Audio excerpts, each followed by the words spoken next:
Ahí estamos. Hola a todos, ¿cómo están? Buenos días. Hola, buenos días. Hola Camila. ¿Cómo están? Buenos días. Doctora Camila, buenos días. Buenos días. Hola. Buenos días. Gusto saludarlos. Hola, buen día Camila. Igualmente. Buen día a todos. Bueno, vamos a dar inicio entonces a esta conferencia del día de hoy, una conferencia especial, ¿no? Porque partimos con este modo pandemia, modo online, modo Zoom. Entonces la idea es, bueno, hacerla bastante más dinámica que otras inauguraciones del semestre, ¿no? Que sea más bien una conversación. La idea es que conversemos sobre los nuevos activismos juveniles en América Latina en el marco de la pandemia. Y también, bueno, para esta ocasión hemos invitado a Breno Bringel, que tiene una larga trayectoria investigando este tipo de temas, tanto en Brasil, en España, ¿no es cierto? Breno es profesor de la Universidad del Estado de Río de Janeiro, director del ALAS, presidente del Comité de Investigación de Movimientos Sociales, del RC47, del ISA, ¿no? Y también es autor de una decena de libros y artículos sobre movimientos sociales, sobre geopolítica crítica, teoría social y pensamiento latinoamericano. Entonces, también lo interesante, lo último que ha escrito Breno, ¿no? De las últimas cosas, me imagino que hay muchas más, pero las últimas que ha escrito es este libro de Alerta Global, ¿no es cierto? Políticas, movimientos sociales y futuros en disputa en tiempos de pandemia, editado por Claxo, ¿no? Y que coordinó junto a Geoffrey Players, que también ha estado acá participando en algunas actividades con nosotros. Entonces la idea es que el día de hoy, bueno, conversemos con Breno en este marco un poco más distendido, ¿no? De la inauguración del doctorado, y antes de partir quisiera también saludar a nuestro decano, ¿no? El doctor Nicolás Flip, quien va a decir unas palabras también para el inicio de esta inauguración, ¿no? Eso, muchas gracias, Nicolás. Muchas gracias a todas, a todos los presentes por participar en este acto de inauguración del año académico 2021 del programa de doctorado en Ciencias Sociales de nuestra Universidad Católica Silva Enríquez. ¿Se me escucha bien, no?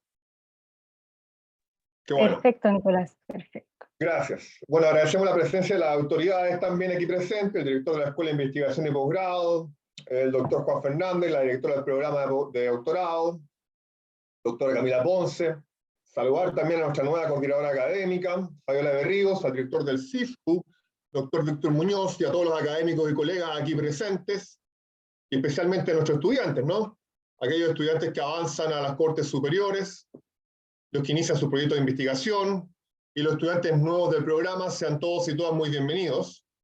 No quise pasar esta ocasión de saludarles a todos y participar en esta relevante clase magistral de lujo, ¿no? Con la que iniciamos este año académico con un invitado muy especial, el colega profesor de Sociología Política, doctor Breno Bringel, que como decía Camila es profesor de la Universidad del Estado de Río de Janeiro, además presidente del Comité de Investigación de Movimientos Sociales de la ISA, y el profesor Bringel nos trae la conferencia Pandemia, Activismo Juvenil y Nuevas Configuraciones de los Movimientos Sociales. Entonces, tenemos aquí el honor de tener un invitado del mayor nivel, ¿no? El mayor nivel mundial, tratando a la vez un tema que sin duda es el desafío más reciente de las ciencias sociales, que es entender las reconfiguraciones de las luchas y procesos de cambio social en medio de todo el congelamiento y represión de procesos sociales que ha implicado el tratamiento de la pandemia por los estados.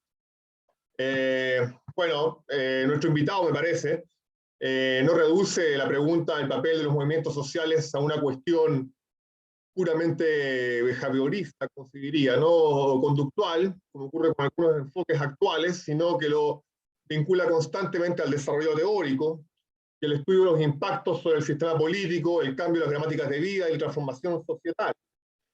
En eso también hay una perspectiva bien latinoamericana que podría plantearse, ¿no? En no abandonar las preguntas por la totalidad social, el sentido de la transformación y la redefinición del proyecto de modernidad para nuestro contexto. Todo ello también trabajado desde una perspectiva crítica y comprometida, lo cual, creo yo, representa la aspiración de nuestro programa de doctorado, de abordar los desafíos de las ciencias sociales y la juventud desde una perspectiva amplia, crítica, actual y comprometida. Asimismo, nuestro programa también encarna una perspectiva latinoamericana, en mi opinión, por los estudiantes provenientes de los distintos lugares de nuestro continente. La clase que dictará Breno Bringel creo que nos despertará varias preguntas de investigación acerca de la situación de la pandemia y los movimientos sociales, considerando, por ejemplo, las respuestas autoritarias y la represión militar, como ocurrió en nuestro país, las distintas expresiones del Estado, las distintas caras del Estado que están con esto, el Estado de bienestar, el Estado neoliberal, el Estado ético o cultural, como le decía Gramsci, y el Estado, claro, represor. Se agudizan problemas como la intensificación de la desigualdad en la distribución del trabajo según género, el incremento de la pobreza y la protesta desde el abandono del Estado, y también la migración muestra su cara más dramática a través del cierre de fronteras, tocando de alguna forma o siendo pertinente para varios de los temas que son trabajados por los investigadores de nuestro claustro doctoral. Desde mi punto de vista, y aprovecho de pensarlo de esa manera, ¿no? Una interrogante crucial para el destino de nuestro país y también que es extendible al continente es cómo la lucha por la transformación del Estado neoliberal, que de alguna manera se pone en pausa durante la pandemia, se levantará luego sobre una crisis mayor, en la medida en que el Estado neoliberal muestra su total incompetencia para ofrecer una contención a la crisis social y sanitaria, de manera que sus instituciones, particularmente en salud o pensiones, parecen solamente restarle capacidad al interés público en esta materia, ¿no?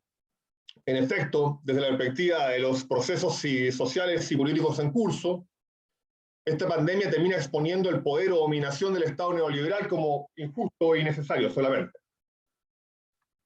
Les dejo un saludo afectuoso a nuestros estudiantes, esperando que esta clase y las que tienen adelante en este periodo lectivo les permitan ir articulando sus preguntas de investigación, que también pueden ir dialogando con nuestro claustro académico, que es bastante amplio, y con trabajo de investigación en los temas que convocan el trabajo de las ciencias sociales hoy. Con esta fortaleza académica que tenemos, ¿no? Este año esperamos completar el proceso de acreditación que es necesario para nuestro programa de doctorado en el marco legal chileno. Aprovecho de avisarles también que tendremos la próxima semana algunas reuniones de trabajo con nuestros académicos y estudiantes para seguir preparándonos y trabajando para este propósito. Así que contamos con su valiosa participación. Que tengan todos un gran año académico 2021. Muchas gracias. Muchas gracias, Nicolás.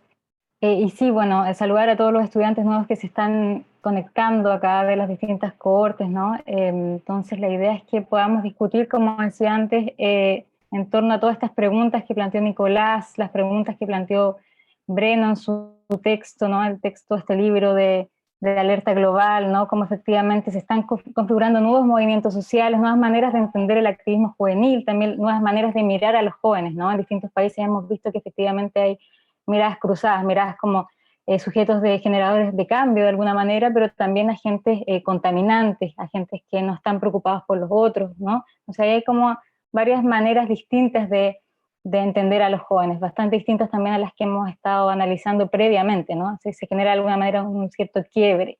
Entonces, bueno, dejo a Breno para que pueda partir su conferencia. Tenemos alrededor de 40, 50 minutos, ¿no? Breno, tú me vas diciendo también cómo estás con el tiempo y después pasamos a las preguntas y la conversación. Eso, muchas gracias. Bueno, buen día a todas y todos. Un agradecimiento especial a Camila por la invitación. Un saludo muy especial también al decano, a Nicolás Fliet, que no solo es una autoridad aquí, sino también un colega con muchos intereses comunes, ¿no? En la temática de la teoría social, la sociología política, la discusión sobre los movimientos sociales y estados, a todos los colegas de la universidad como un todo, a los estudiantes, a los que están acá hoy en esta mañana participando de esta sesión, ¿no? La verdad es que en los últimos años prepandémicos me estaba gustando mucho la idea de ir casi cada año a Chile, a Santiago, y eso se interrumpió por la pandemia. Es una pena que todavía no pueda ser así, pero es un gusto igualmente estar acá con ustedes el día de hoy, ¿no? Para el arranque de este curso académico, un año que parece que ha empezado hace mucho ya, ¿no? Y que quizás tarde en empezar, que quizás tarde en terminar, pero me parece que este espacio también más abierto, como decía Camila, de conversación, puede ser interesante para disparar cuestiones vinculadas a la coyuntura más inmediata, pero sin caer en el presentismo, en el inmediatismo, ¿no?, que muchas veces nos ocupa, y tratando de trasladar algunas de las preocupaciones centrales de nuestro momento histórico a modo de reflexiones también un poco más analíticas o un poco más teóricas, ¿no? Entonces, en este sentido, me gustaría empezar introduciendo ya directamente la premisa, ¿no?, de la reflexión que me gustaría compartir hoy con ustedes, ¿no? Y la idea central, o un poco la premisa que quisiera sugerir, es que vivimos desde el cambio de siglo, diría, ¿no? O sea, desde las últimas 2 décadas, una reconfiguración progresiva, paulatina, pero profunda, de los activismos y de los movimientos sociales que están llevando a cuestionamientos no solo de los sujetos políticos tradicionales, sino también de la propia forma movimiento social y de las concepciones de transformación social. Estas transformaciones, ¿no?, desde mi punto de vista, están muy relacionadas a 2 elementos centrales que me gustaría destacar ya de partida y discutirlos luego. El primer elemento son cambios societales amplios, estructurales, que se vinculan a estas transformaciones de los activismos. Acá podríamos incluir entre estos cambios societales amplios toda la cuestión del antropoceno y la relación entre la sociedad y la naturaleza, ¿no?, todo aquello que es una gran discusión teórica hoy, tanto en los referentes de la ecología política, pero ya no solo dentro o desde la ecología política, sino también en la teoría social y de la teoría de las ciencias sociales de una perspectiva más amplia, ¿no? También acá, como cambio societal fundamental, como proceso de cambio societal más amplio, las dinámicas de individualización y las múltiples consecuencias que estos procesos de individualización tienen en términos subjetivos, en términos de anclajes, de lazos sociales, como muy bien nos muestra ahí desde Chile mi amiga, nuestra colega Katia Araujo, ¿no?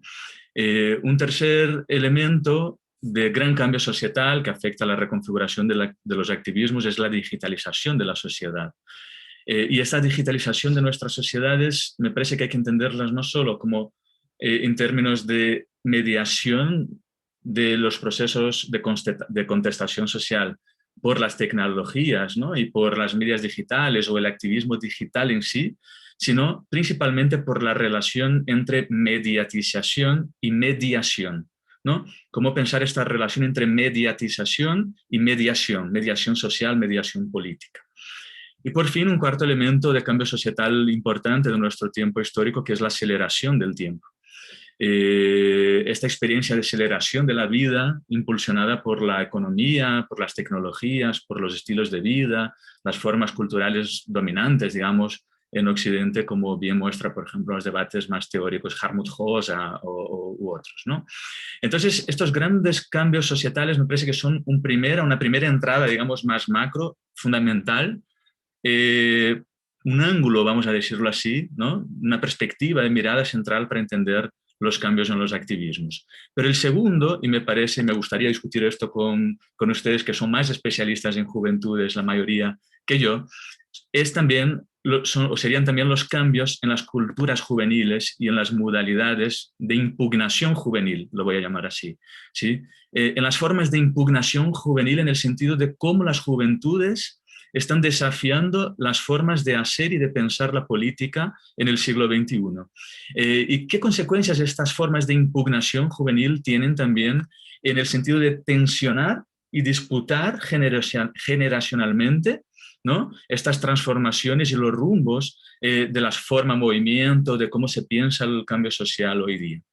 Entonces, partiendo de esta premisa y de estos 2 ejes centrales, ¿no?, creo que hay que considerar, obviamente, cómo la pandemia ha afectado eso, pero ir más allá también del corto plazo. Mis trabajos, insisto mucho, ¿no?, en cómo, sobre todo los trabajos de los últimos años, ¿no?, en cómo estamos rehenes de una especie de miopía del presente, de una especie de urgencia del corto plazo y de una urgencia del presente, en el que estamos cada vez más atados a analizar, ¿no?, los eventos, los acontecimientos, los estallidos y mucho menos los procesos sociopolíticos, mucho menos las dinámicas de multitemporalidad procesuales que son centrales para entender también los eventos y los acontecimientos, ¿no? Y el proceso no es simplemente una suma de eventos, una suma de acontecimientos, es algo mucho más complejo en términos de la evaluación teórica, pero me parece que entonces hay un reto, un desafío central entonces para entender los cambios en los activismos y en los movimientos, que es precisamente tratar no de combinar la urgencia del presente o de lo que nos trae el presente con esta mirada de medio y largo plazo. Pensar teóricamente tratando de captar tendencias y procesos, ¿sí? Eso es un poco lo que voy a tratar de plantearles. Entonces, a partir de tres grandes tipos, de lo que yo considero los tres principales tipos o grandes tipos de cambios en los activismos y en los movimientos sociales hoy. Cambios estos que tienen que ver entonces con estos dos elementos que mencioné, ¿sí? Los cambios estructurales y los cambios en términos de impugnación juvenil. Estos tres grandes tipos de cambios serán las tres partes de mi intervención, y el primero serían los cambios en los sujetos políticos, el segundo los cambios en las prácticas sociopolíticas, y el tercer cambio, el cambio en las concepciones de transformación social, en las concepciones de cambio social. Sujetos, prácticas y concepciones de cambio social, ¿sí?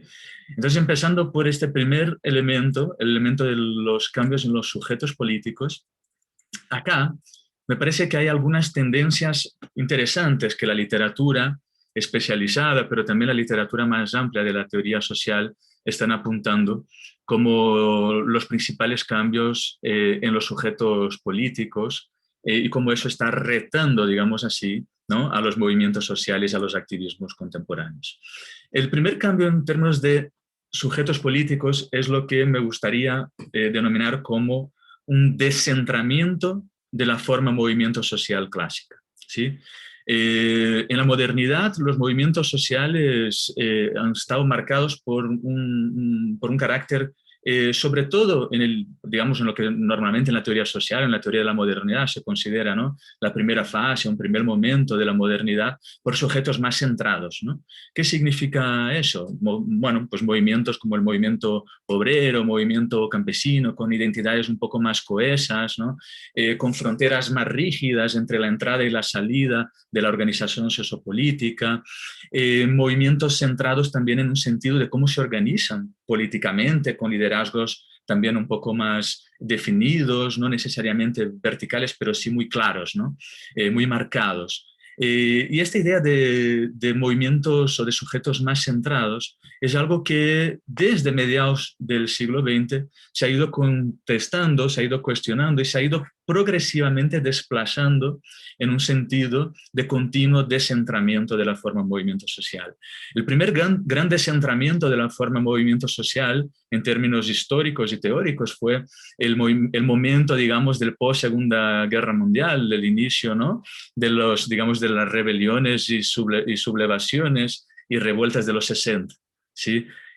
Cuando se empieza a reivindicar con cada vez más fuerza y de manera cada vez más global la idea de identidades más plurales, ¿no?, de que habría que pensar, ¿no?, en términos de pluralización de los sujetos, de pluralización de las identidades, de pluralización de los movimientos sociales. Todo esto es muy conocido en términos de discusión, obviamente teórica de momento histórico, de lo que significó, ¿no?, las protestas de los 60, de los 70, de liberación, de los derechos civiles, de lo que en la literatura, vamos a decirlo así, quedó conocido como el debate de los nuevos movimientos sociales, ¿sí?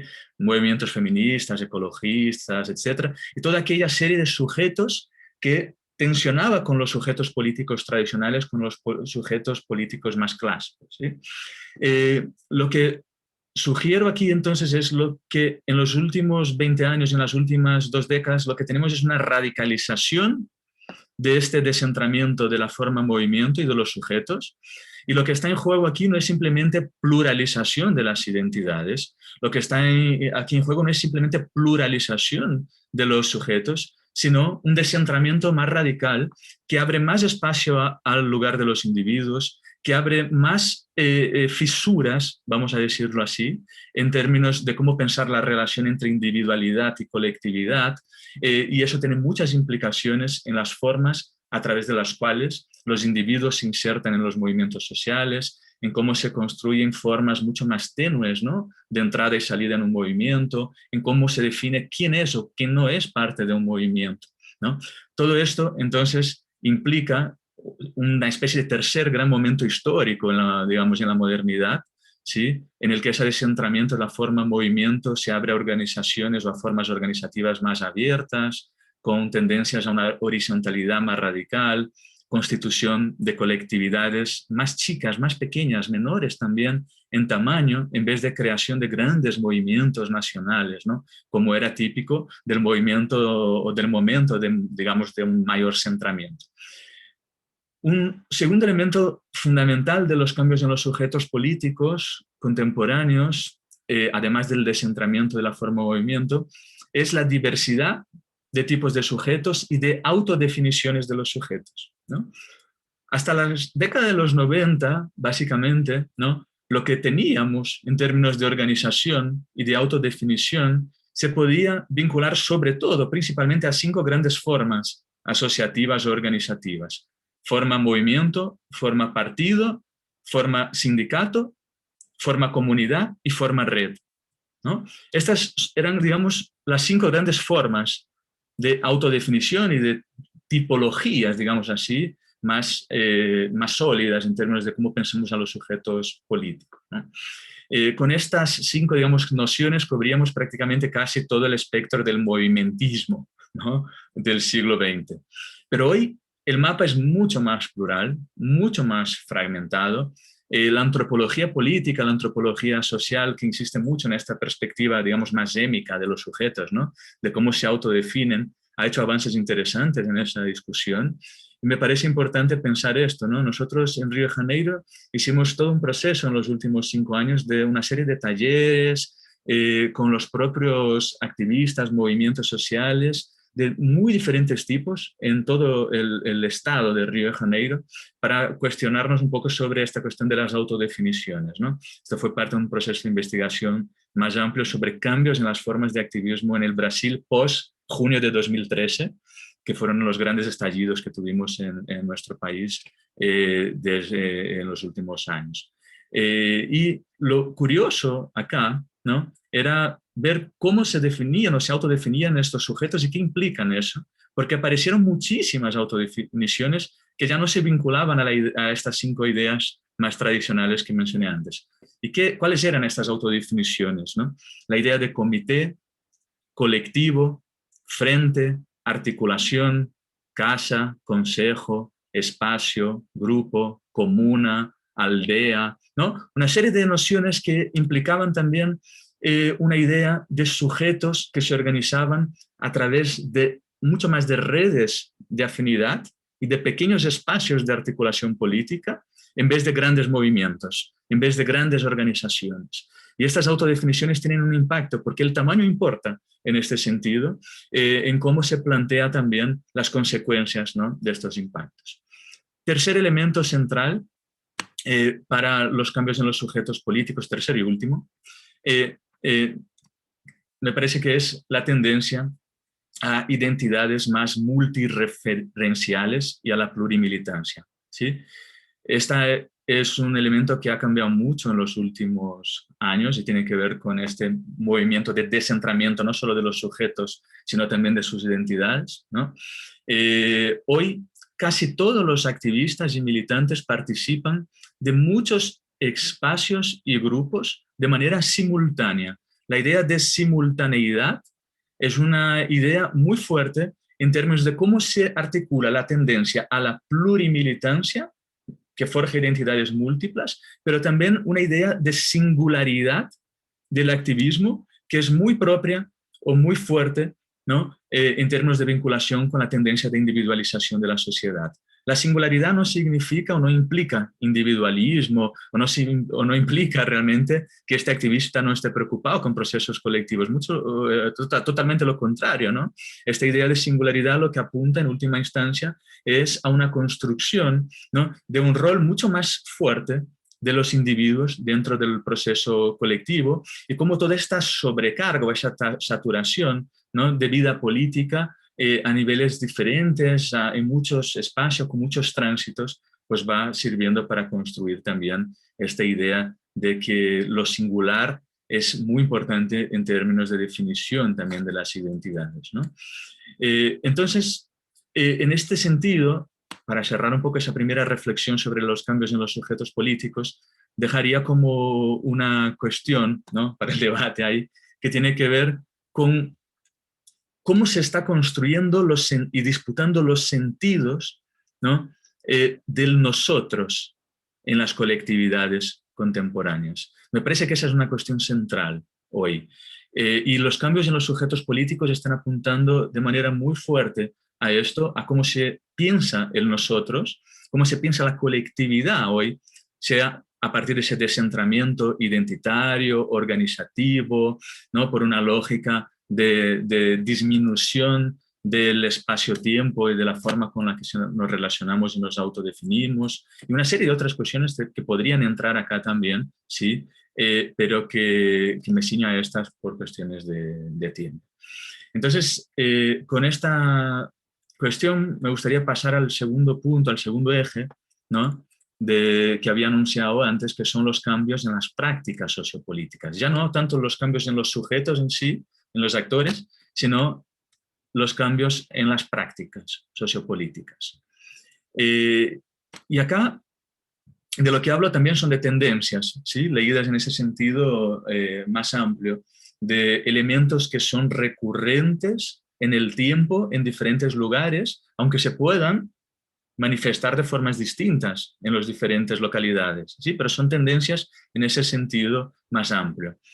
La primera gran tendencia, me parece, en términos de las prácticas o de los cambios de las prácticas sociopolíticas de hoy, es la tendencia a una creciente transversalización de las agendas y de las formas de acción, ¿sí? Algunos pueden leer esto como sinónimo de fragmentación, como pérdida de foco, de eje, ¿no?, de falta de unidad, digamos así.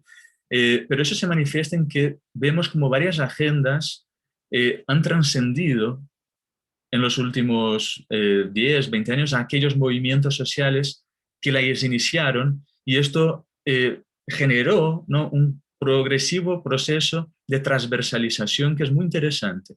Doy dos ejemplos rápidos, que son los más fuertes hoy día, ¿sí?, en términos de movimientos con peso, con gran peso, digamos, en el escenario no solo latinoamericano, sino mundial. El caso de los feminismos, ¿no?, y el caso de los ecologismos. Me parece que en estos dos casos estamos ante casos de desbordes de los propios movimientos que generan transversalización. ¿Y qué significa eso, no? Bueno, en el caso de los feminismos me parece que es muy claro, ¿no?, cómo muchas de las agendas centrales de los feminismos han obligado incluso, en muchos casos, a que varios otros movimientos sociales los incorporaran dentro de su propia agenda, ya no solo como una cuestión menor, sino como una cuestión principal que obliga a estos propios movimientos a reorganizar sus agendas.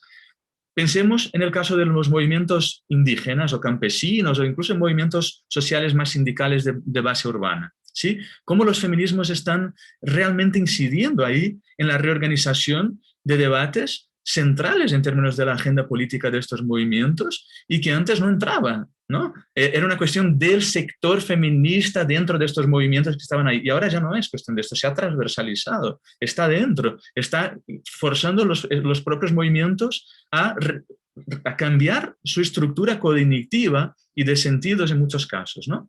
La cuestión de los cuidados, la cuestión de cómo pensamos, ¿no?, el reparto absolutamente desigual, ¿no?, del cuidado, y eso se ha visibilizado mucho obviamente por la pandemia. La cuestión también, ¿no?, de todo el debate de interseccionalidad, que aunque es más plural, yo creo que sobre todo el movimiento feminista negro, racializado, ¿no? Y un movimiento más clasista en ese sentido también el que lo ha puesto en relieve. Lo mismo podríamos decir de los ecologismos, ¿no?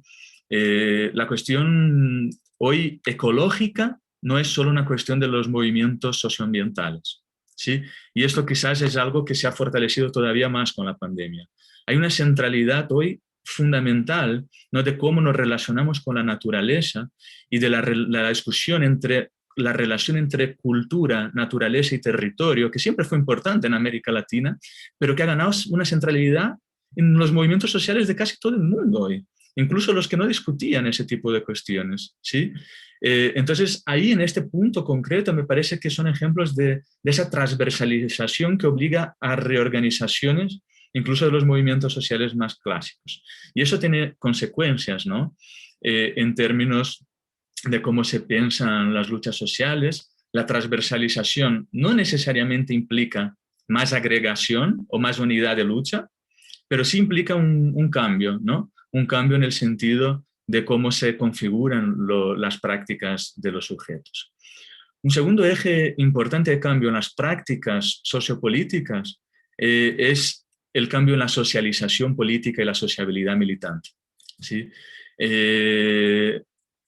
Aquí hay muchas formas posibles de entrar en esta cuestión, ¿no? Camila incluso lo ha trabajado bastante, supongo que algunos acá también, pero podríamos de manera bastante telegráfica decir que los actores y los espacios que hasta hace poco tiempo, o si pensamos en términos también del siglo XX, ¿no?, detenían casi la exclusividad en el sentido de quién detenía el papel de formación, o las instituciones, voy a decirlo así, las instituciones que detenían el papel central de formación y de socialización política hasta hace 20, 30 años, ¿no?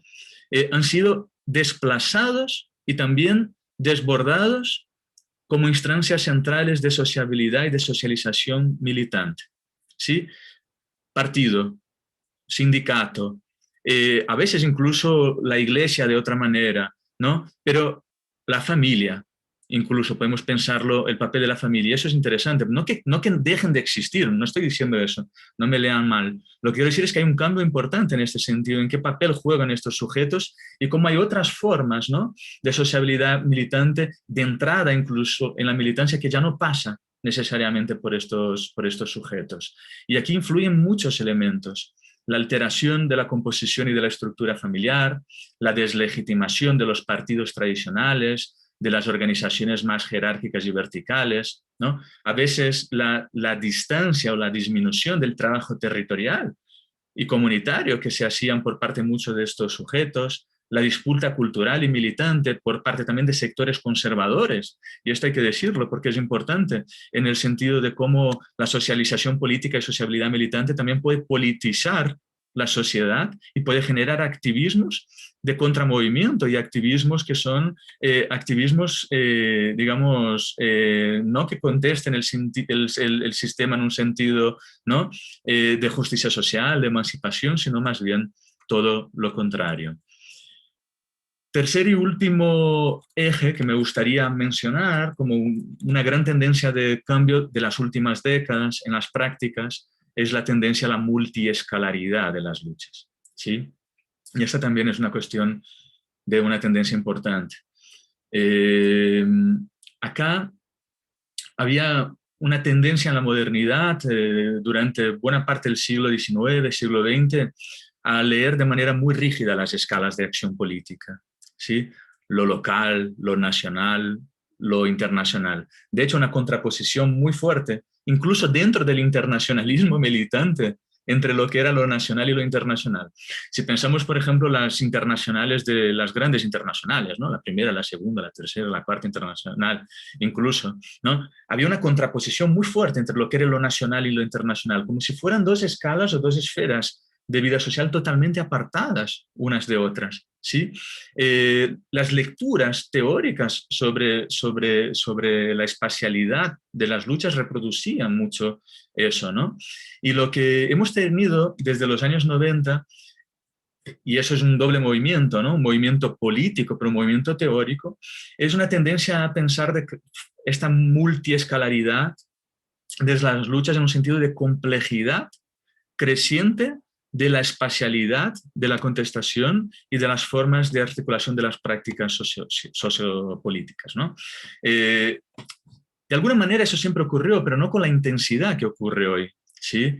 O sea, la articulación entre lo local, lo nacional, lo global, se ha intensificado mucho por la aceleración del tiempo y del espacio, se ha intensificado mucho por la digitalización y ha cambiado también su dinámica en cómo se relacionan, ¿no? Porque las escalas de lucha no son simplemente escalas de acción política, en un sentido en cómo se actúan políticamente a uno o a otro nivel de escalas, sino también son crecientemente escalas de significación de la realidad social, en cómo los propios movimientos y los activistas están significando sus luchas a partir de esta multiescalaridad, ¿no? Por eso hay una insistencia muy grande en los propios movimientos a pensar, ¿no?, que las escalas no son simplemente geográficas o territoriales, sino también epistémicas, sino también corporales, como lo dicen, ¿no?, las compañeras feministas.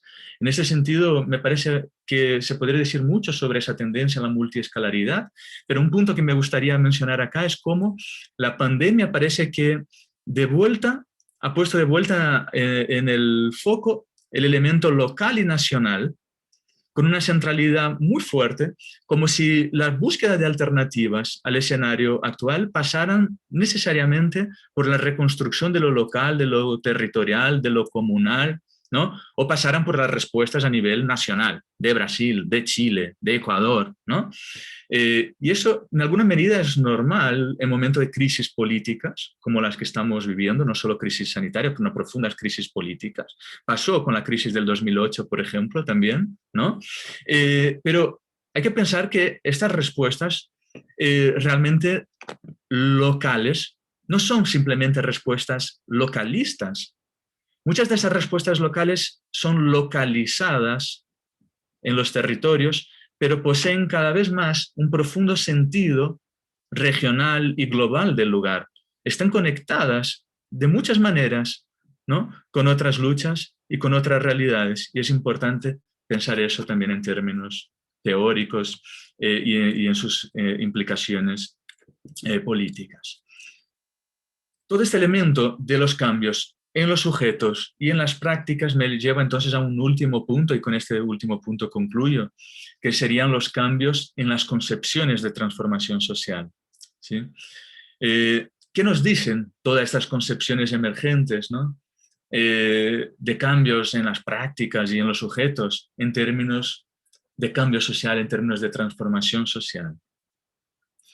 Bueno, yo creo que de manera muy, muy general y muy amplia podríamos decir que hay dos elementos centrales, ¿no? Un primero, que es una crítica, ¿no?, a la apuesta total, voy a llamarlo así, de transformación vía Estado, pero también a la vez una crítica a la revolución radical desde abajo, digamos aquí sí, ¿vale?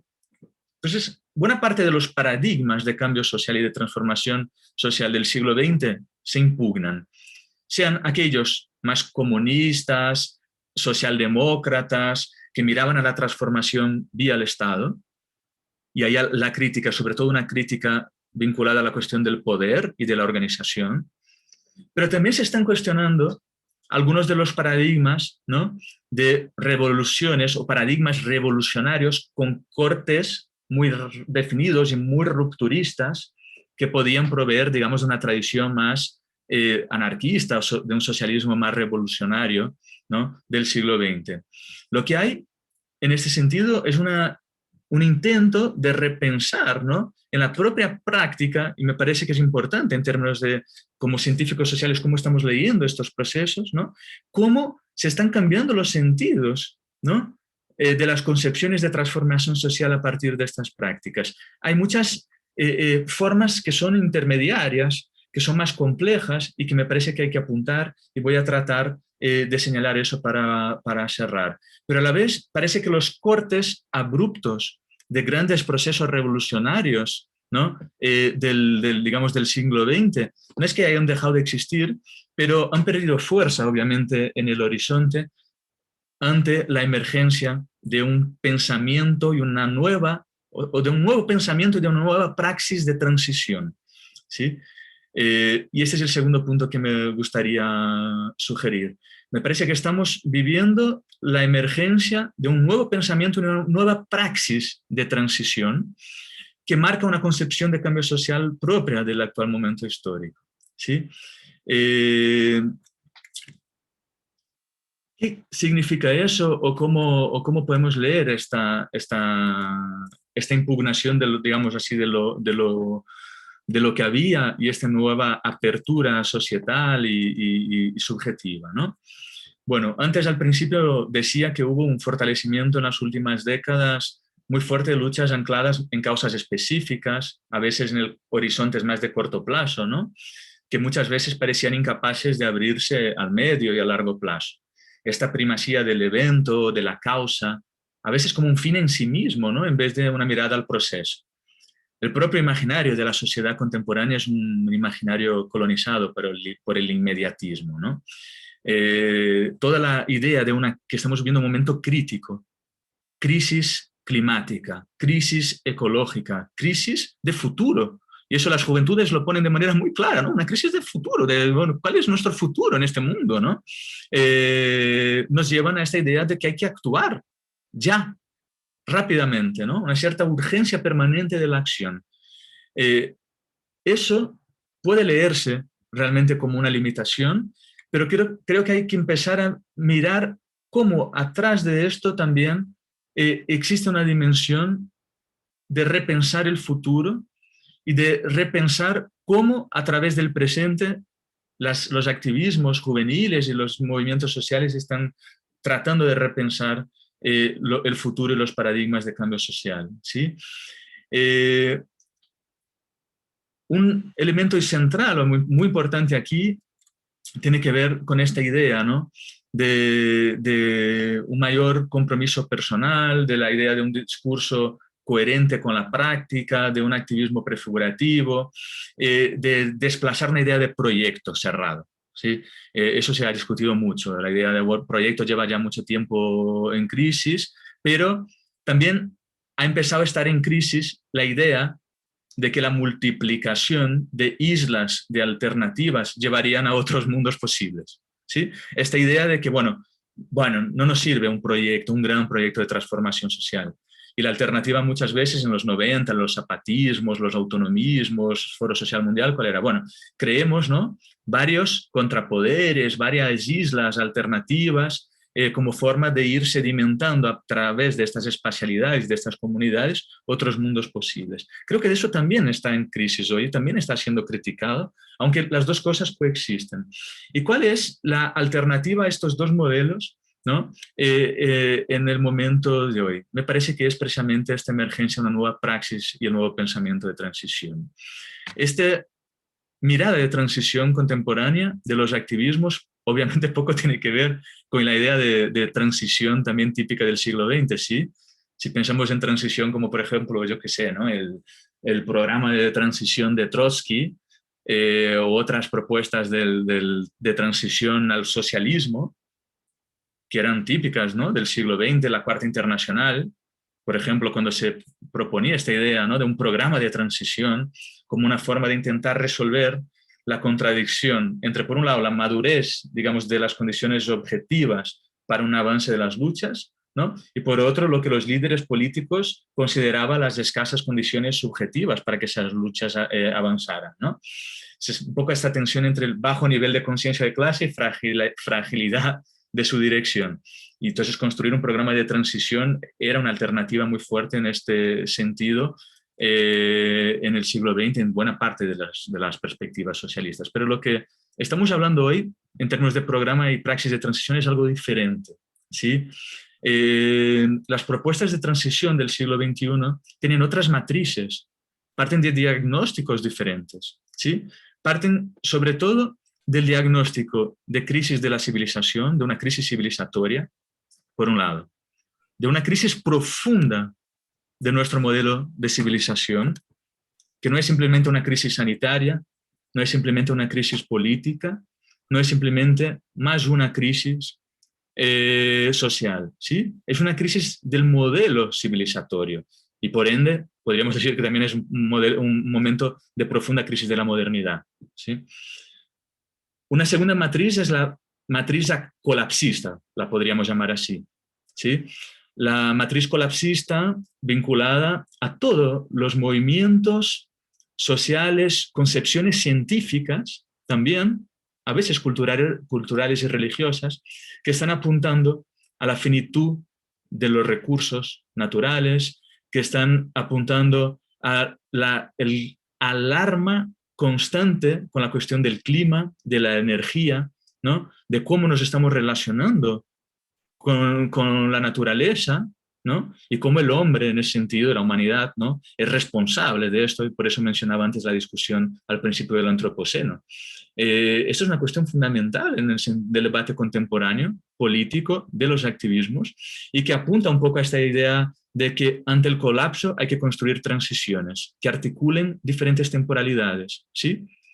Medidas de acción que articulen la acción inmediata en el presente de cambios individuales, culturales, políticos amplios, con objetivos de medio o largo plazo, 2040, 2050, de proyecciones incluso que los propios activistas y los movimientos están haciendo, ¿no? De cómo llegar a otros mundos posibles o, como dicen muchas ecologistas y ecologistas, hacia otro fin de mundo posible, ¿sí?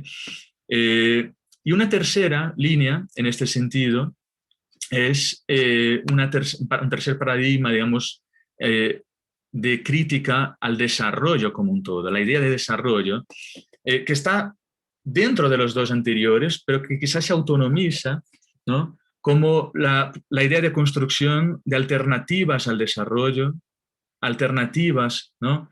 Al extractivismo, alternativas al modelo de crecimiento económico vía PIB, en el que ahora mismo se sigue disputando en tiempos de pandemia, por más que el pensamiento crítico latinoamericano, por más que la teoría social, por más que los movimientos sociales y las luchas sociales lleven décadas denunciando y demostrando que la salida en términos de más crecimiento económico no resuelve, obviamente, los problemas, sino que solo lo agravan, ¿sí? Esta idea de una modernización constante, ¿no? Que es un debate perenne de la modernidad, pero que se radicaliza a partir de los años 50 del siglo XX. Bueno, entonces este pensamiento y estas prácticas de transición tienen estas matrices, pero también son muy diversas, tienen una riqueza enorme y ocupan, me parece, un lugar destacado hoy en los debates contemporáneos de la cultura, de la ecología, la espiritualidad, no solo en los movimientos sociales. Y lo que este pensamiento y praxis de transición están apuntando en el sentido de construir nuevas visiones y concepciones de cambio social, tiene que ver precisamente con una multitemporalidad y espacialidad del cambio social que debería integrar diferentes niveles, ¿sí?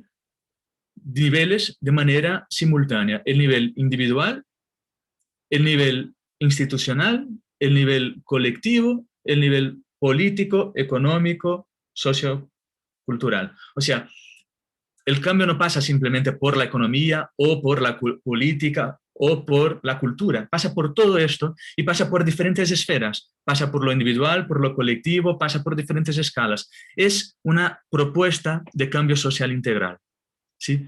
Claro, lo difícil, me diréis, es cómo se plasma eso en términos prácticos. Eso es otra cosa. Pero en términos teóricos, ¿sí? Lo que se está apuntando en términos de multitemporalidad, por ejemplo, es construir en el corto plazo iniciativas que vinculen cambios, por ejemplo, individuales de consumo con cambios estructurales de medio o largo plazo. Cambios individuales en el corto plazo, en cómo consumimos, en cómo nos relacionamos con nuestros estilos de vida, en cómo vivimos, pero eso no es suficiente, el cambio individual, si no está relacionado con un cambio estructural que se proyecta al medio y largo plazo en términos de transiciones. Transiciones alimentarias por la soberanía alimentaria y la agroecología, transición energética por economías post-carbonos y post-combustibles fósiles, estrategias de relocalización económicas, derechos territoriales y de la naturaleza, etc. ¿Sí?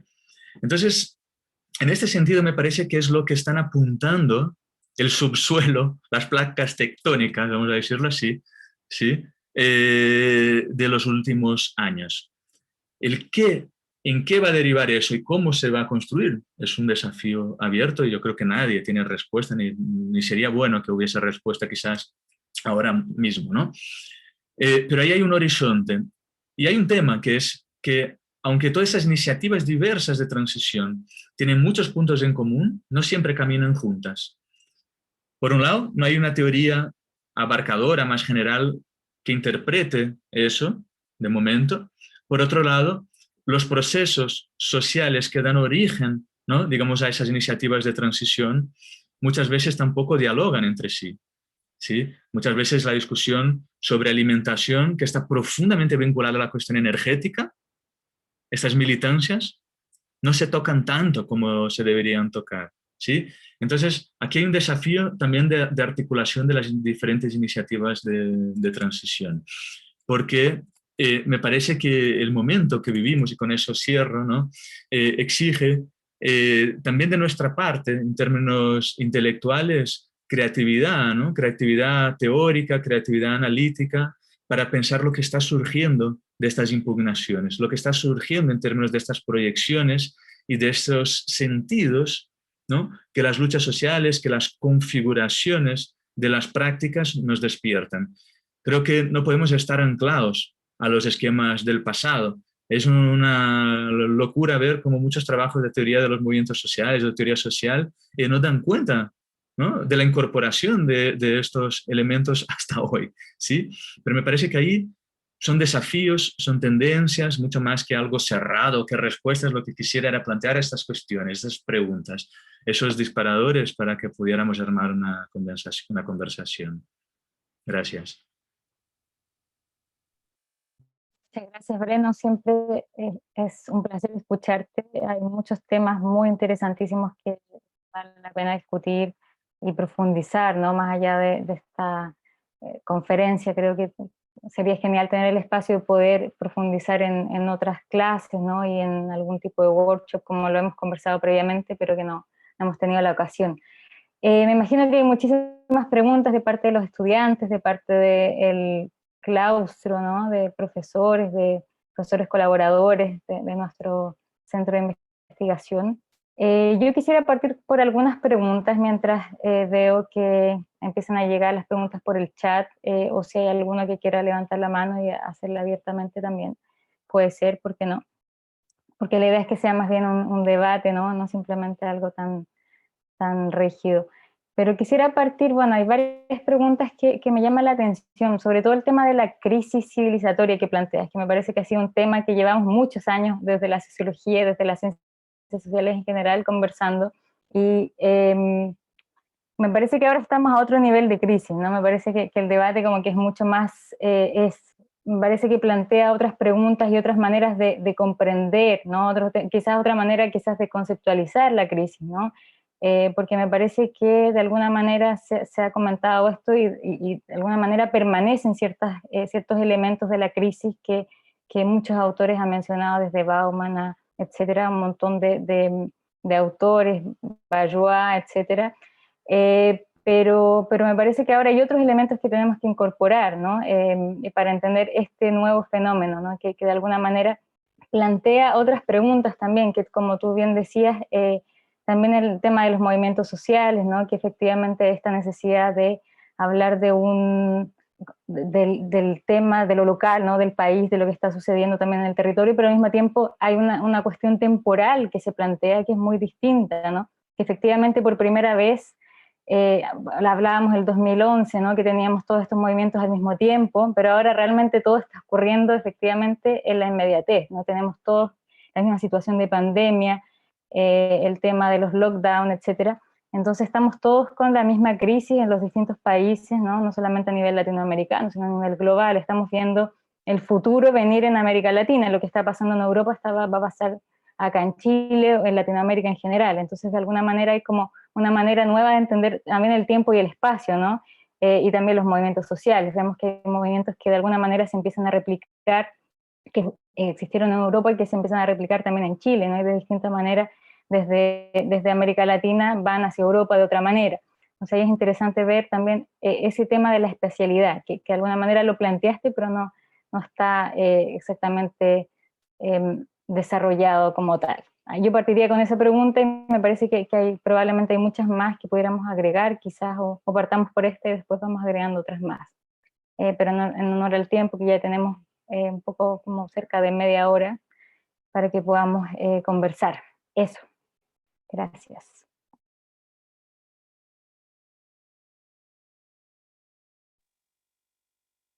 Sí, gracias Camila por los comentarios. Realmente me parece que hay algo interesante y quizás nuevo, ¿no? En el sentido de que no haya ocurrido antes totalmente, sino de cómo esto se ha ampliado una sensación, y eso sí tiene que ver con la pandemia, con una sensación compartida bastante global de la crisis contemporánea, ¿no? Y me parece que es esa idea, ¿no?, de que estamos viviendo un momento de extrema fragilidad, incertidumbre e indefinición, ¿no? Imprevisibilidad total. O sea, realmente ese es un punto interesante porque creo que ante otras crisis, las narrativas de salida de la crisis, ¿no?, parecían mucho más orientadas a ciertas certezas, ¿sí? A ciertas certezas de, bueno, aquí está, hay una crisis, la crisis del capitalismo así, tal, bueno, y aquí hay, esa es la receta de cómo salir de la crisis. Y eso servía no solo para los estados y para el lado, digamos, de las empresas y del capital, sino también para las luchas y para los movimientos sociales, en cómo pensar o cómo afrontar los momentos de crisis, ¿no? Crisis política, crisis económica, etcétera, o una crisis más estructural, ¿no?, en un sentido de pensar cómo revertirla, pero a la vez también de cómo cambiar los patrones más amplios. Y creo que acá lo que está en juego es la emergencia entonces de una nueva forma, de una nueva concepción compartida en este sentido de esta imprevisibilidad, ¿no? Y eso es interesante porque podríamos decir, bueno, hubo otras pandemias históricamente, eso también pasó en otras pandemias, ¿cierto? En este libro que mencionaste, Camila, que publicamos recién con Geoffrey por Claxo, que se llama Alerta Global, que está disponible online de forma gratuita, lo que reunimos fueron 28 autoras y autores de todas las regiones del mundo para pensar un poco sobre cómo la pandemia estaba afectando en términos políticos, ¿no?, y de concepciones políticas en diferentes lugares del mundo.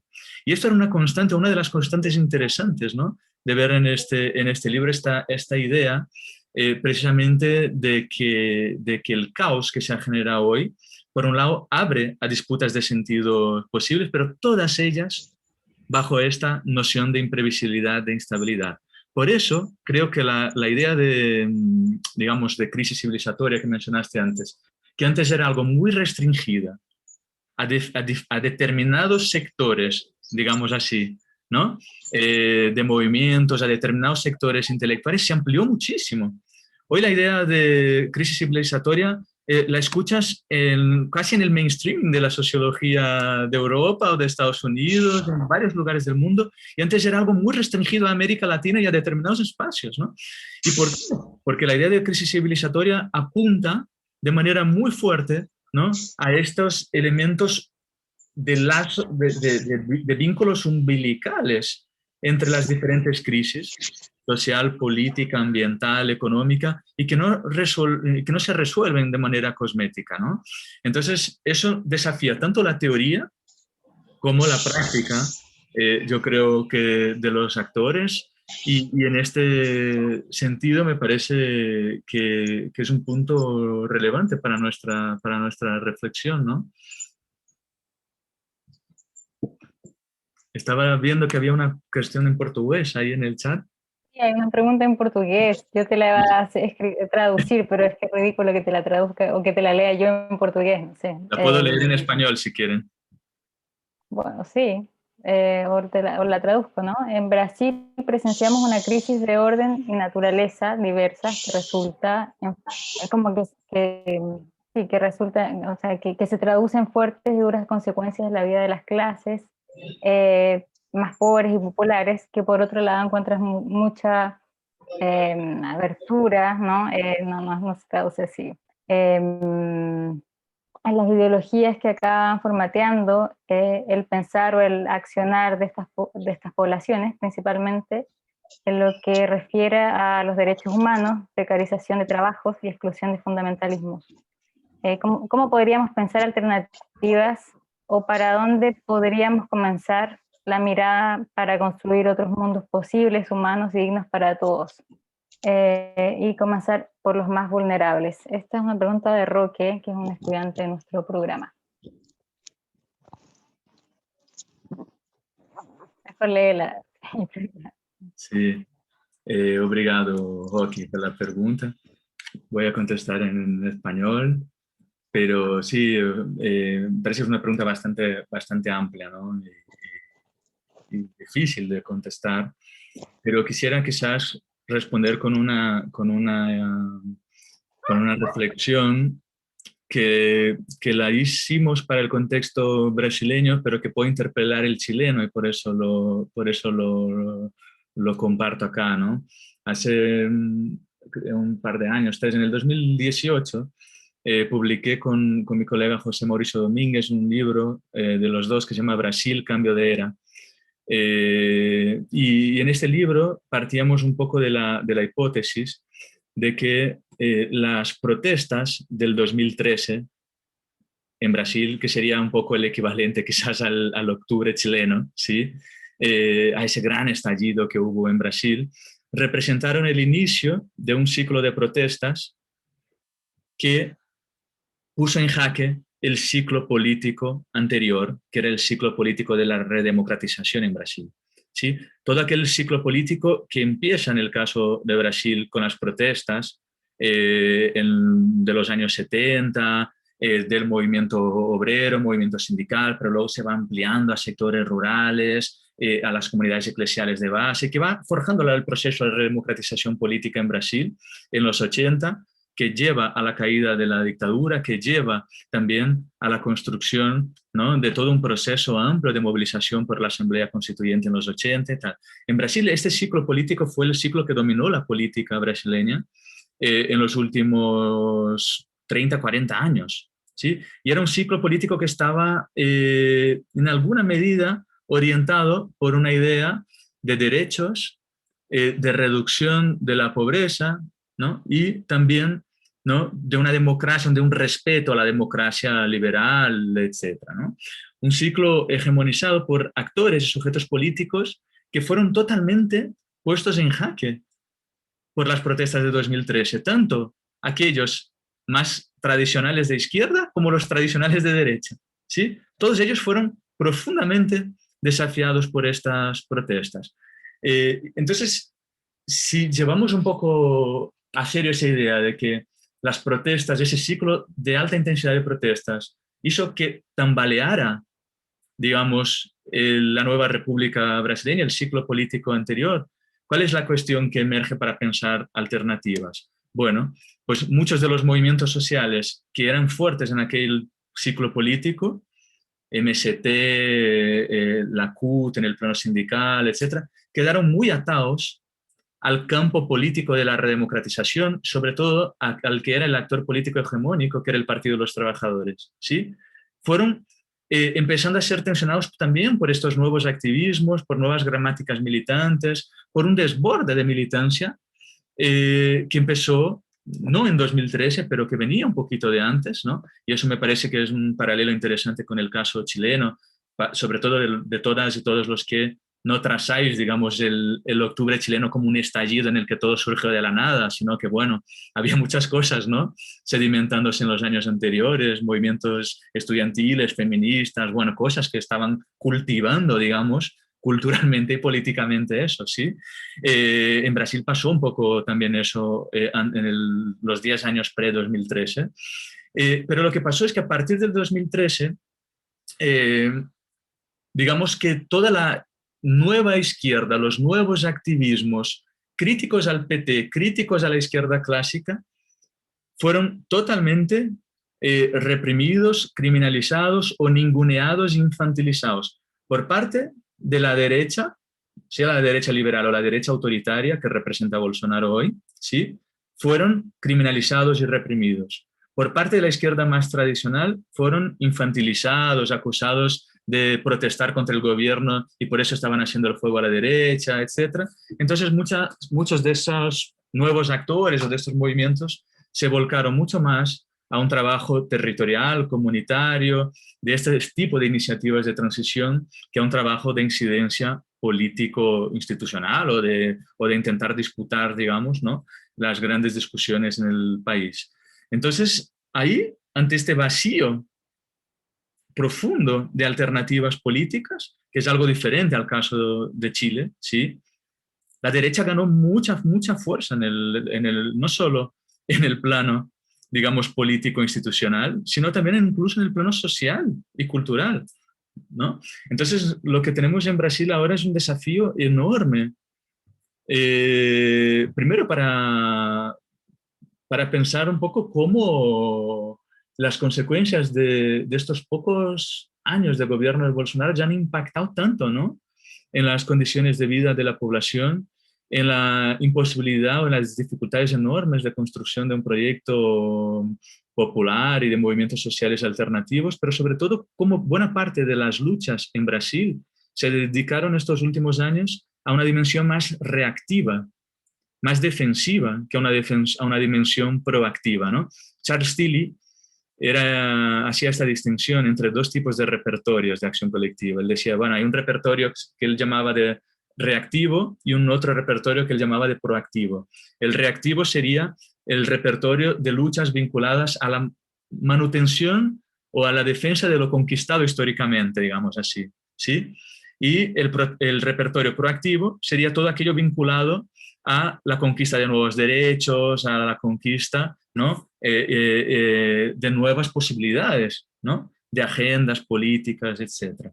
Bueno, en el caso brasileño, claramente los últimos años han sido de repertorios muy defensivos contra el desmantelamiento de las políticas sociales, medioambientales, contra, ¿no?, la represión, contra todo lo que, no solo Bolsonaro, sino ya antes de Bolsonaro, también el gobierno de Michel Temer, e incluso al final el gobierno de Dilma, ¿no?, iba destrozando en términos de tejido social en el país. Entonces, eso impidió una dimensión, digamos, de articulación de agendas más propositivas, ¿no?, de un horizonte, digamos, más proactivos. El momento ahí en Brasil, en ese sentido, sí fue muy diferente al chileno, ¿no?, porque junio de 2013 podría haber apuntado a algo instituyente, pero lo que hubo fue al final fue una captura, digamos, reaccionaria y autoritaria, ¿no?, de este proceso político que llevó a más retrocesos democráticos y a un desmantelamiento total de lo que teníamos, ¿no?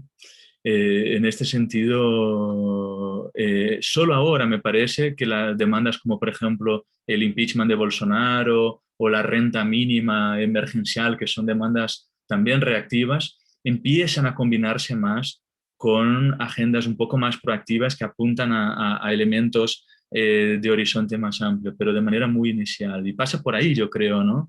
Porque si no, las agendas de los movimientos sociales siguen todo el tiempo capturadas por lo que impone la política, digamos, institucional, o por lo que impone los medios de comunicación, o por lo que impone se impone desde fuera, digamos, ¿sí?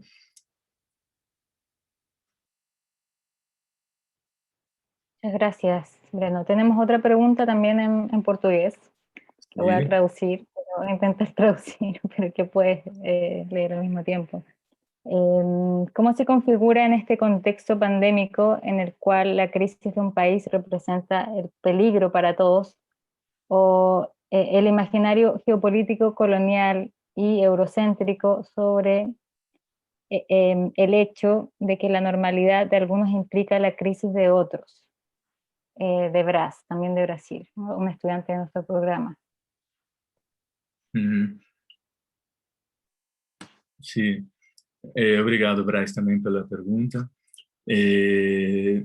Bueno, esta es una cuestión, no sé si la entendí bien. Yo escribí un artículo largo el año pasado sobre geopolítica de la pandemia, en el que trato un poco esta cuestión, ¿no? De cómo, sobre todo el momento más inicial de la pandemia, se pensaba un poco esta idea se cuestionaba un poco esa idea de normalidad, ¿no? Sería, bueno, ¿qué es la normalidad? ¿Cómo va a ser la nueva normalidad?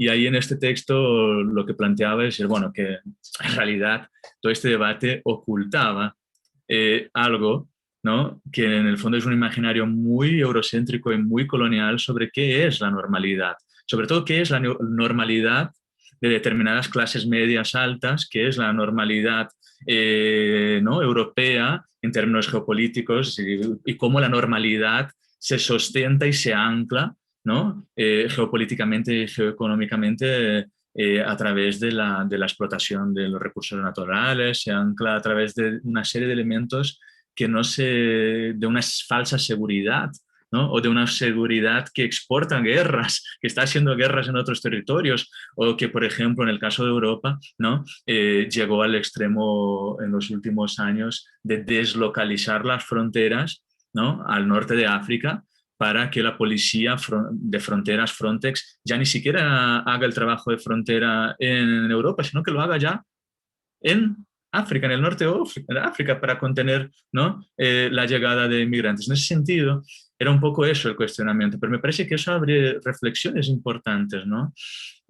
Sobre el patrón, digamos, de sociedad que vivimos y cómo queremos construirla también. Y en eso sí me parece que la pandemia ha puesto en relieve una disputa de sentido sobre el futuro, que es central, ¿no?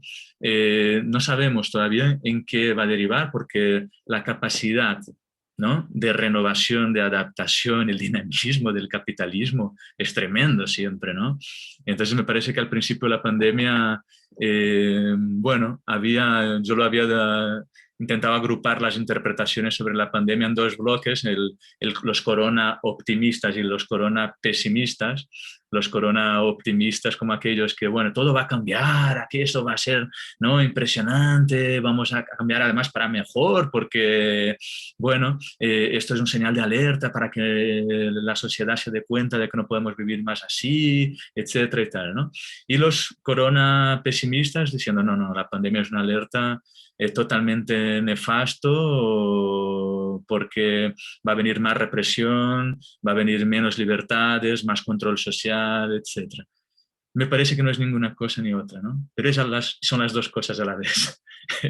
Y de manera contradictoria y compleja. Y creo que tenemos que avanzar en ese sentido.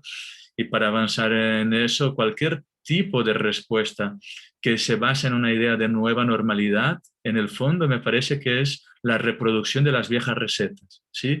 Lo que al menos en términos de discurso de los políticos y de los estados, lo que se vende como nueva normalidad es una vuelta de tuerca más, ¿sí? A las mismas recetas de políticas con crecimiento económico mirando al PIB, del business as usual, ¿no? Pero nueva porque habría otros desafíos pequeños que tal, pero en lo fundamental no hay cambios, ¿sí? Entonces el discurso de la nueva normalidad está muy marcado, me parece, por eso. Y mapear y analizar, ¿no? Las diferentes miradas y caminos posibles en este sentido creo que es clave en la disputa de horizontes.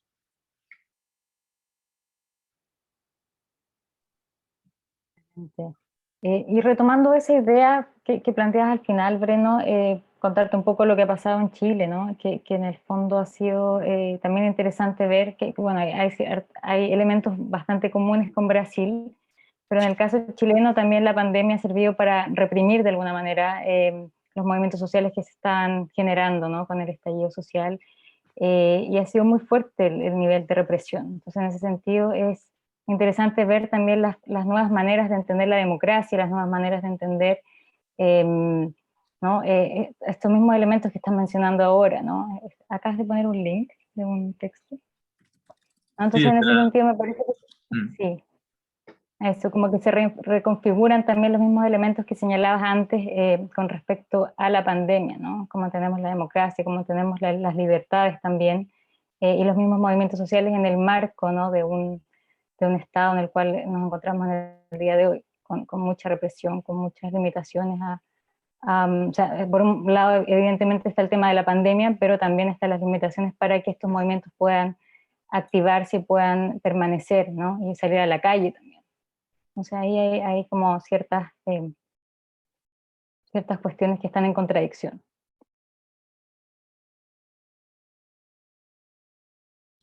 Sí, totalmente de acuerdo, Camila. Y me parece que además es importante, ¿no?, leerlo en esta clave de contradicción, porque, claro, al momento inicial lo que se planteó en muchas lecturas era que, bueno, la pandemia va a impedir que haya movilizaciones o va a impedir que todo este flujo, por ejemplo, de los estallidos que hubo del 2019 siga, ¿no?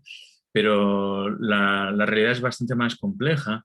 Por un lado, sí se puede suspender temporalmente las protestas en las calles, pero eso no significa que se suspenda el proceso, ¿no?, de contestación que se inició. Por un lado, se pueden plegar a nivel más de barrio, se pueden plegar a otros niveles. Por otro, y es un trabajo más invisible, que digamos que no es simplemente las protestas, sino también es, ¿no?, cómo volver a los barrios, a los territorios, algo que ya estaba pasando de hecho en el caso chileno, ¿sí? Y que la pandemia quizás permita que estos lazos más micro y locales sigan. Pero por otro lado, los propios diagnósticos de los activistas y de muchos movimientos eran, bueno, no, es que es mucho más arriesgado, ¿sí? Tomar 2 horas de bus para trabajar todos los días de una punta a otra de Río de Janeiro, si pensamos en la lógica de las grandes capitales latinoamericanas, ¿no?, de Lima, tal, que ir a una manifestación.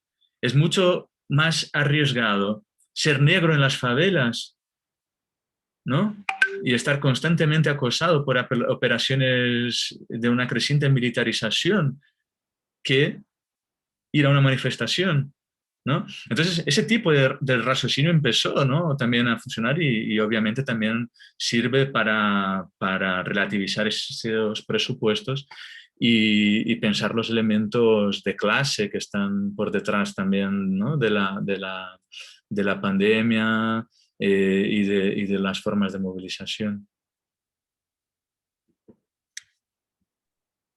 Gracias, Breno. Y vamos con la última pregunta que la dejó acá un estudiante también del programa, Agustín, de Colombia.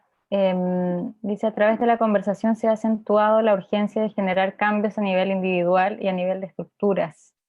Tal vez sea posible el cambio individual, pero ¿cómo hacer cambios estructurales cuando no ha habido unidad en la distribución de la vacuna, por lo menos en nuestro continente? Y no solo la vacuna, sino garantizar las condiciones mínimas para vivir dignamente. Sí, este es es el gran desafío, ¿no? En términos de ciclo político más amplio, el momento político, obviamente, en la región no es de los mejores, pero me parece que también aquí es mucho más contradictorio y complejo de lo que algunas lecturas dejan entrever, ¿no? Es como si después del ciclo progresista empezáramos con un giro a la derecha y ahora tuviéramos un ciclo de derechas, vamos a decir, en la región. Y no es bien así, ¿no? Tampoco es simplemente que ahora vaya a volver un nuevo ciclo progresista, como dicen algunos, por victorias electorales que hay en algunos lugares. Sí tenemos un momento de derechización, pero también un momento de disputa profunda, ¿no?, en la región. Y las políticas, obviamente, los cambios estructurales pasan inevitablemente por algún tipo de mediación política y económica con las instituciones, con las empresas, con un cambio, digamos, de visión de mundo, ¿no? En el tema, por ejemplo, medioambiental o energético, algunas cosas se están haciendo, pero son más bien cosméticas. En el sentido de intentar impulsionar, ¿no?, determinadas lógicas que traten de promover lo que en Estados Unidos o en Europa se está planteando como Green Deal, ¿no?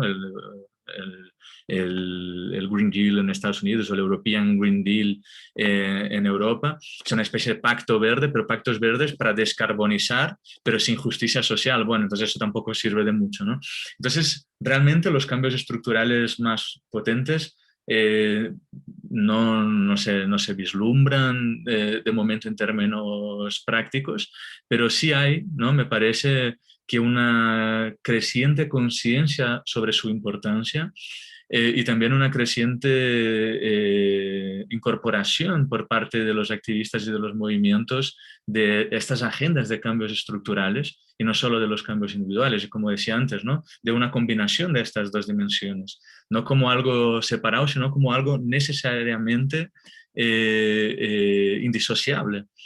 La disputa está por ir avanzando a estas políticas y cómo, ¿no? Bueno, y eso, claro, ahí entraríamos en otro debate sobre correlación de fuerzas, sobre cómo pensar el cambio más macro también, y sobre la propia geopolítica también, aquí otra vez que importa mucho, ¿no?, en la definición de estos cambios. Obviamente ahora las posturas de Biden y las de Trump no son menores en un sentido de cómo afecta al mundo, ¿no?, o cosas por el estilo.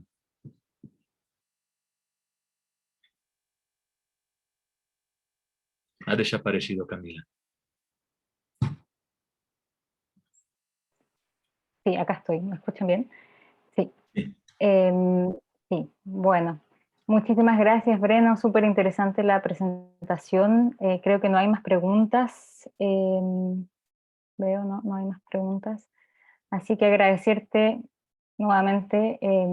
Siempre es un placer escucharte, tenerte con nosotros, y la idea es que podamos generar nuevas instancias en el doctorado y para poder conversar más en profundidad y tener más instancias de diálogo, porque creo que son necesarias, sobre todo en el momento en el cual estamos viviendo. Aprovechar también que estamos en esta situación de pandemia por la cual nos podemos reunir de esta manera, y también es grato vernos las caras a pesar del contexto, ¿no? Así que un millón de gracias nuevamente, y estaremos en contacto nosotros por nuestras redes y también con el resto de colegas, ¿no? Y estudiantes. Darles la bienvenida, que tengan un excelente año, y vamos a estar en contacto realizando distintas actividades a lo largo del semestre y del año. Así que agradecerles a todos por su escucha, y seguimos con las clases y con las actividades. Saludos a todos. Gracias, Camila. Un saludo. Gracias a todos. Hasta luego. Hasta la próxima. Gracias.